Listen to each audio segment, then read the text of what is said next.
Right now we are driving on Hot Metal Street, which takes us through what was the heart of the old J&L steel mill on the south side. But our destination is to another section of town where J&L once had a big operation at, that being Hazelwood on the other side of the river. To be more precise, our destination is the old Hazelwood branch of the Carnegie Library, which has been closed since 2004. But this was the 11th library funded by Andrew Carnegie to open in America.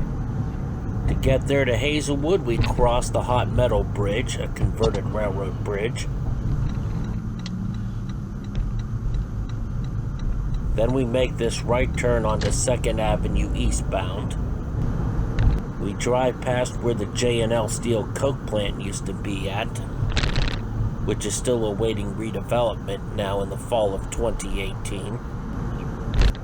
Because of the weird peculiarities of the Pittsburgh road system, 2nd Avenue ends, and we have to come over here onto Irvine Street. And now right up ahead, Irvine Street will turn into 2nd Avenue, again Pittsburgh's peculiar roads. And as it does, we will make a left turn onto Hazelwood Avenue. And as we maneuver our way up Hazelwood Avenue, we can see where many houses have been lost over the years. Yet there still is some decent housing left in this neighborhood, and this neighborhood is ripe for redevelopment now that the J&L coking operations have long been closed. And then we want to make a left turn here onto Monongahela Street, and our destination is right here on the left. We will turn around and come back and park, but as we're waiting to turn around, take a look at this chart right here, and feel free to pause the video. As I said earlier, the Hazelwood Library was the 11th library funded by Andrew Carnegie to open in America. It was also the 5th neighborhood branch and the 5th self-service library with an open stacks policy. And now a quick look at this map shows the route we drove of approximately 2 miles to get here from the south side. This original Hazelwood branch built by Andrew Carnegie was constructed in 1899, opened in 1900, and relocated in 2004.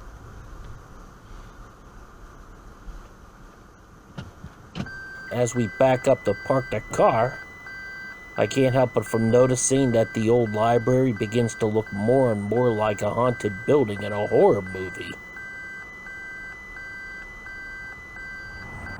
Here is one view of the abandoned library, but I must say the sunlight I think is in the way of this shot. It's certainly very sad to see the library in this condition with boarded up doors. Same thing in this shot. It looks like the sunlight's a little bit too bright on us. One thing that's noticeable here though, this branch, like all of Carnegie's old branches, says "free to the people" on it. As back before Carnegie came along, there were a lot of libraries that made you pay to belong or to borrow books. Carnegie always wanted to emphasize free to the people. Now I just wanted to mention real quickly that this old Hazelwood branch was designed like a lot of the other branches that Carnegie built here in Pittsburgh. There were 2 glass partition reading rooms flanking the middle of the library, and in the basement there was an auditorium. It is hard to read the Roman numerals engraved at the top of the building, but if you look carefully, it says MDCCCXCIX, which means 1899. Obviously, we cannot get inside the library, but we can drive by it one more time at a very slow rate to check it out. But then we can turn around and take a quick drive to see where the Hazelwood Library is now located at on 2nd Avenue, along the main track in Hazelwood.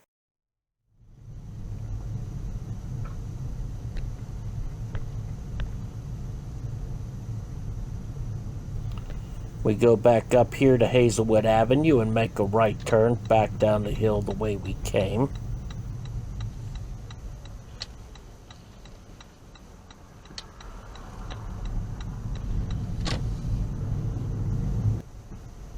Straight ahead we can see a brand new section of Hazelwood Avenue which will soon be opened and take you through what used to be the J&L steelmaking site. Then we turn left back onto 2nd Avenue here, the main street through Hazelwood.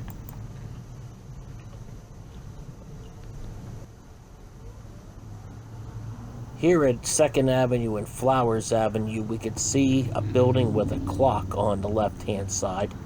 And on the 2nd floor there is where the Hazelwood branch was originally moved to in 2004 after the original branch was closed. But to get to the current location of the Hazelwood Library, we have to continue up 2nd Avenue past this Rite Aid store. And here at 2nd Avenue and Tecumseh Street ahead, we can see on the right-hand side the Hazelwood Center, where the Hazelwood Library is now located at.